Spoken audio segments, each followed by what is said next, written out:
बिस्मिल्लाहिर्रहमानिर्रहीम, अस्सलाम वालेकुम। Welcome to my YouTube channel Iram food recipe. आज मैं आपसे रेसिपी शेयर करने वाली हूँ देगी मतंजन की, जो अमूमन शादियों में बनता है। तो वीडियो को कंप्लीट वॉच करना है क्योंकि मैंने इसमें बहुत सारी टिप्स एंड ट्रिक्स बताए हैं। सबसे पहले राइस को बॉईल कर लेंगे, तो उसके लिए पानी लिया 3 लीटर के जितना, और इसको थोड़ा सा बॉईल कर लेंगे। जब इसमें थोड़े थोड़े से बबल आने लगे तो इसमें डालेंगे हम राइस। आधा किलो सेला राइस लिए थे, जिनको धो के भिगो के रख दिया था 2 घंटे के लिए। अब इसे चिमचे की मदद से चला दिया और अब इसे ढक के रख देंगे। ढक के इसलिए रखें ताकि हमारे राइस जल्दी बॉयल हो जाए और टाइम भी कम लगेगा। तो यहाँ पे चम्मच को देखा, चला के देखा है, जब ये बिल्कुल बॉयल होने लग जाए, चावल इसमें नाचने लग जाए, और इसे चिमचे की मदद से चला लेंगे।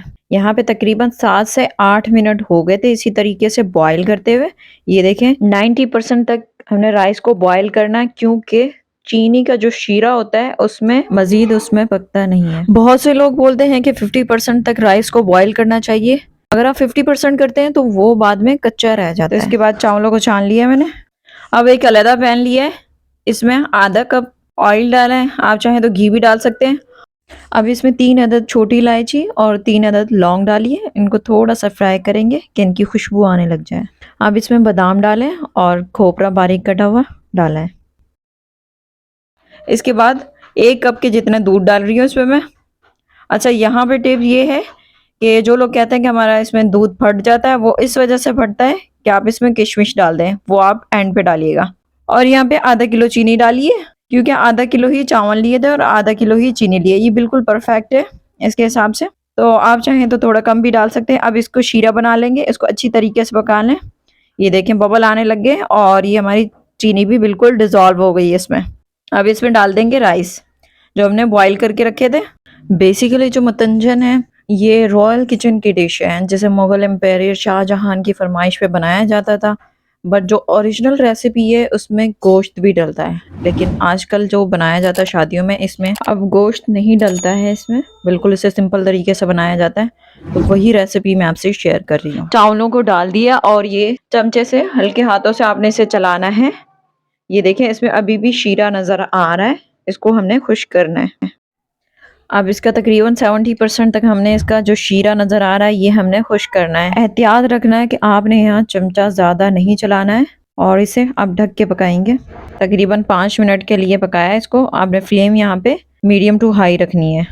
ये देखें अब इसमें 30% तक हमें इसमें पानी नज़र आ रहा है। तो अब हम इसे दम पे रख देंगे। 15 से 20 मिनट तक के लिए मैंने इसे दम पे रख दिया गीला रुमाल करके। 20 मिनट के बाद मैंने इसे चेक करा है, तो इसका जो ये देखें पानी सारा खुश्क हो गया है। अब उन लोगों के लिए जो वो कहते हैं कि भाई हमारा जो कलर है पूरे में मिक्स हो जाता है, आप देखें दम लगाने के बाद ही हम इसमें फूड कलर डालेंगे। दम से पहले फूड कलर नहीं डालना, क्योंकि उसमें पानी होता है और वो सारे में हमारा कलर फैल जाता है। अब मैं इसमें फूड कलर डालूंगी। ये रेड कलर डाला है। अगर आपके पास पाउडर फॉर्म में फूड कलर है तो 1 टीस्पून फूड कलर में 2 टेबल स्पून पानी डालें और इसे मिक्स कर लें। ये आपका फूड कलर बन जाएगा। और यहाँ पे मैंने ग्रीन और येलो कलर भी डाल दिया, येलो जर्दा रंग। इसके बाद मैंने मिनी रसगुल्ला डाल दिया। आपके पास जो भी अवेलेबल हो आप वो डाल सकते हैं। आपके पास मल्टी कलर में हो या सिर्फ गुलाब जामुन हो, आप वो भी डाल सकते हैं। अब इस स्टेज में हम इसमें किशमिश डालेंगे। किशमिश हमने पहले नहीं डाली थी क्योंकि उससे हमारा दूध फट जाता। इसमें किशमिश, बादाम, खोपरा और पिस्ता, इससे हमने इसे गार्निश कर लिया और इसे तकरीबन मैंने 5 मिनट के लिए दम दे दिया था। और ये हमारा मतंजन राइस बन के बिल्कुल रेडी है। और अब मैं इसे आपको चेक करवाऊंगी। हमारा जो कलर है बिल्कुल फैला नहीं है, एक एक जगह पे, एक एक चावल पे बैठ गया है। भी डालें तो वो भी अच्छा नहीं लगता है। तो इसे नॉर्मल जितना मैंने आपको बताया इसी हिसाब से क्वांटिटी रखिएगा।